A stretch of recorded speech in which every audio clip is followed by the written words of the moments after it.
Bangla news ক্লাবের সকল দর্শকদের নমস্কার। আজ আমরা জানি প্রায় 125তম জন্মবার্ষিকী শ্যামাপ্রসাদ মুখোপাধ্যায়, যিনি এই বাংলায় জন্য লড়াই করেছেন বলেই আজকে আমরা সবাই, আমিও এখানে বসে আপনাদের সামনে কিছু বক্তব্য রাখতে পারছি। আমরা কথা বলবো, আমাদের সঙ্গে আজকে আছেন রাজনৈতিক বিশ্লেষক নীলাদ্রি ব্যানার্জি। নীলাদ্রি, নমস্কার। বিষয়টি হচ্ছে এই যে শ্যামাপ্রসাদ মুখোপাধ্যায়ের যে জন্মবার্ষিকী, সেটা আমরা জানি এই বাংলায় এই প্রথম ছিল হচ্ছে 35 বছরের এক সরকার, তারপরে 15 বছর, প্রায় 49 বছর ধরে কোনোভাবেই তার জন্মোৎসব পালন করা হয়নি এবং সরকারিভাবে ছুটিও ঘোষণা করা হয়নি।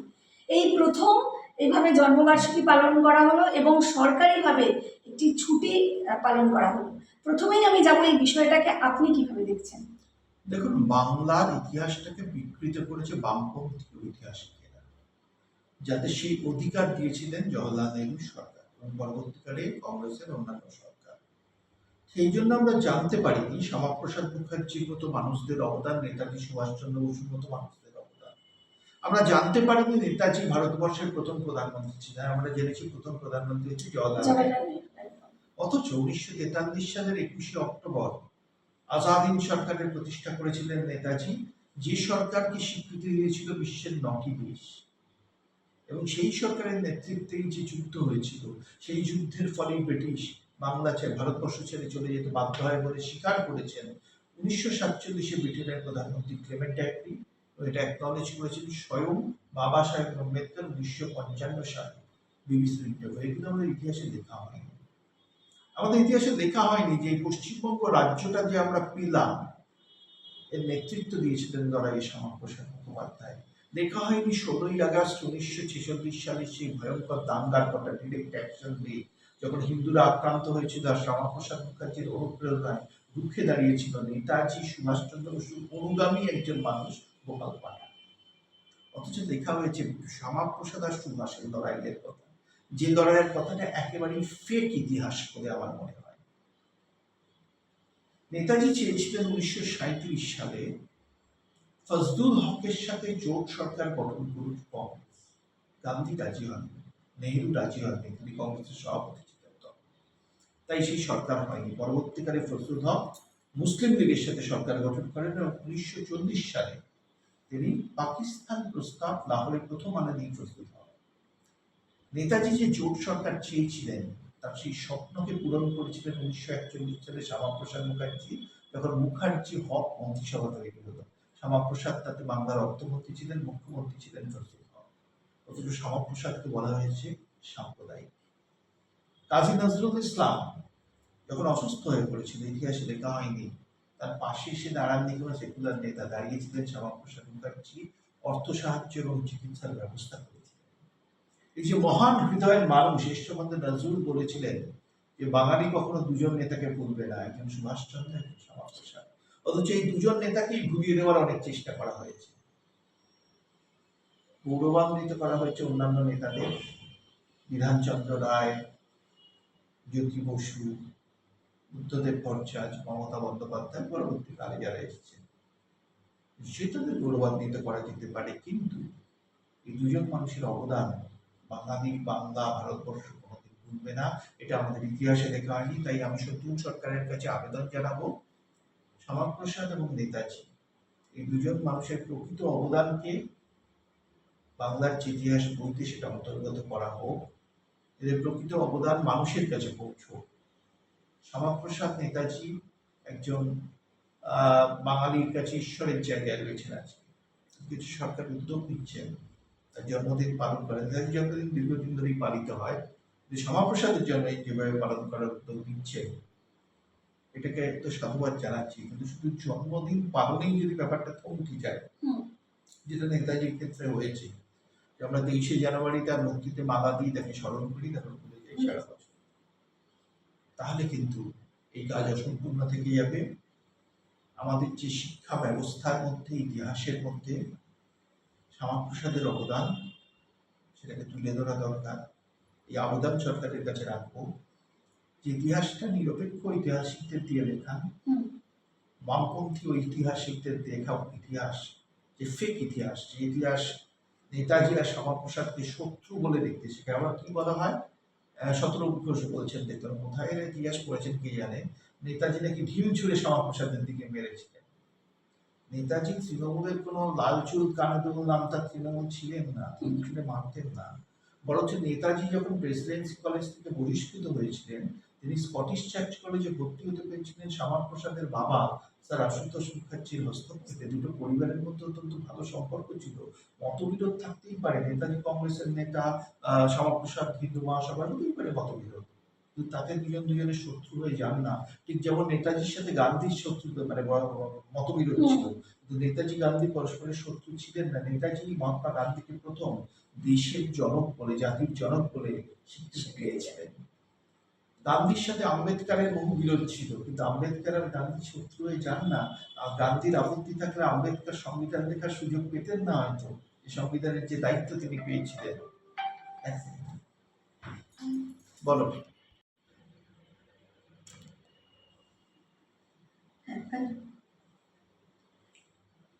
সুতরাং শ্যামাপ্রসাদ মুখার্জির যে ইতিহাস, নেতাজির যে ইতিহাস, সেই ইতিহাসকে আমাদের পাঠ্য বইয়ে অন্তর্গত করার দরকার। বাঙালির জানা উচিত যে কলকাতা বিশ্ববিদ্যালয়ের কনিষ্ঠতম উপাচার্য পেয়েছে, জানা উচিত কলকাতা কর্পোরেশনের কনিষ্ঠতম সিইও পেয়েছে সুভাষচন্দ্র বোস। এই দুজন মানুষের অবদান, একজন শিক্ষা ক্ষেত্রে অবদান রেখেছেন শ্যামাপ্রসাদ, আর একজন অ্যাডমিনিস্ট্রেটিভ ক্ষেত্রে অবদান রেখেছেন রাজনীতিতে আসার আগে সুভাষচন্দ্র। তিনি কিভাবে কলকাতা কর্পোরেশনের মেয়র হওয়ার পর কর্পোরেট সোশ্যালিজমের কথা ভেবেছিলেন ইউরোপের দ্বারা অনুপ্রাণিত হয়ে, সেটা জানা দরকার। এবং শ্যামাপ্রসাদ কিভাবে কলকাতা বিশ্ববিদ্যালয়ের শিক্ষা ব্যবস্থাটাকে নতুন করে ভেবেছিলেন, সেটাও জানা দরকার। আজ শ্যামাপ্রসাদ যে ভারতবর্ষের প্রথম শিল্প মন্ত্রী ছিলেন সেটা আমরা জানি না। শ্যামাপ্রসাদকে তো সাম্প্রদায়িক মানুষ বলা হয়, বামপন্থী ন্যারেটিভ। তাহলে সেই সাম্প্রদায়িক মানুষটাকে জওহরলাল নেহরু প্রথম মন্ত্রিসভায় শিল্পমন্ত্রী করে দিলেন। ন্যারেটিভটা কতটা মিথি, কতটা মিথ্যে ইতিহাস, এটা ভাবুন। এবং এটাই এত বছর ধরে প্রজন্মের পর প্রজন্ম মানুষকে শোনানো হচ্ছে, পড়ানো হচ্ছে।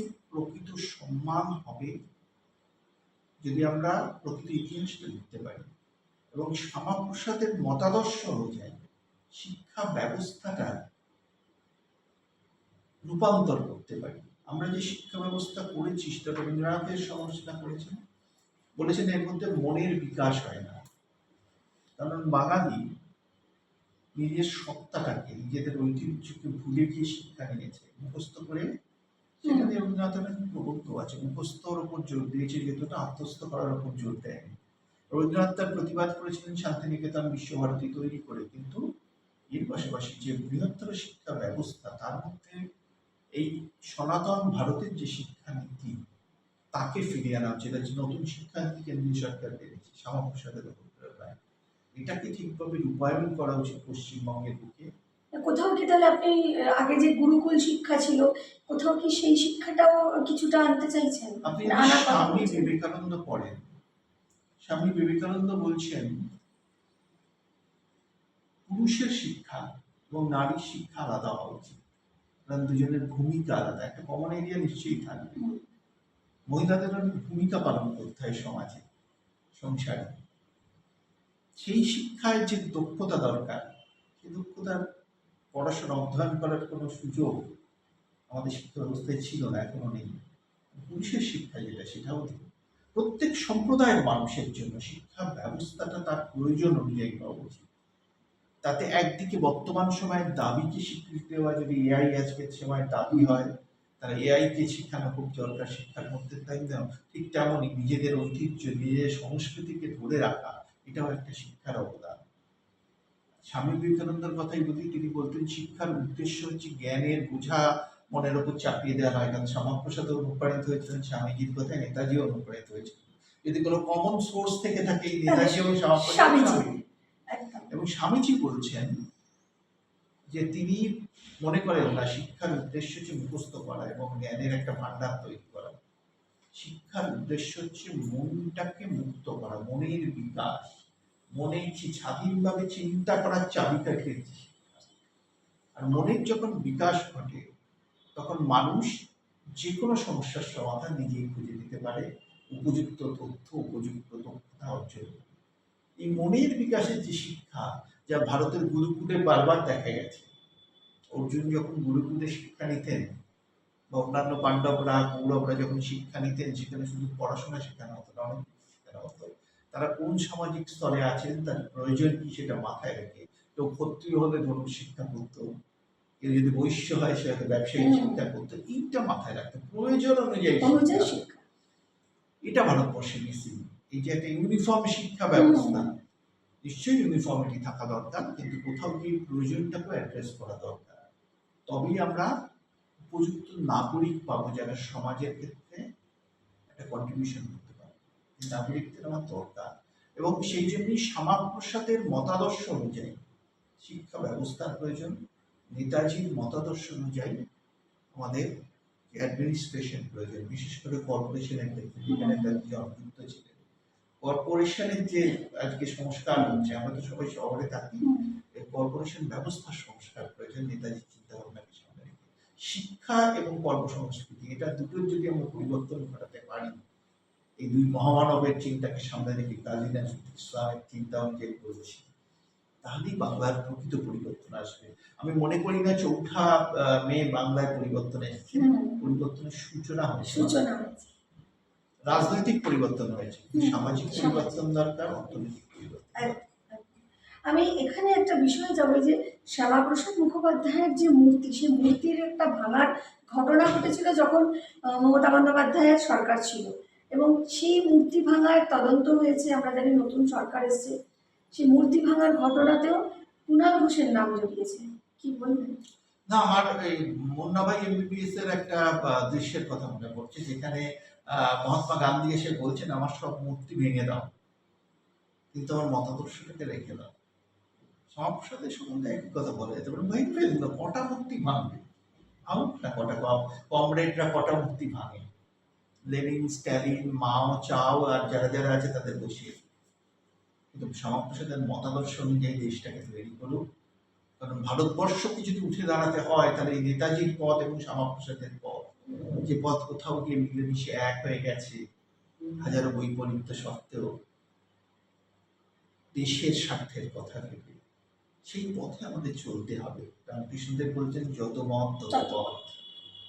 সেই যে দুই মতের মিলনে যে পথ বেরিয়ে আসবে, সেই পথে অগ্রগতির পথ। আমি বলবো আরো মূর্তি ভাঙতে সুযোগ দেওয়া হোক, আর কটা মূর্তি ভাঙতে চান, আসুন না ভাঙুন। শ্যামাপ্রসাদের পথে সমাজটাকে তৈরি করা হোক, শিক্ষা ব্যবস্থাকে তৈরি করা হোক। আর যদি প্রকৃত শিক্ষা হয়, তাহলে প্রকৃত মানুষ তৈরি হবে।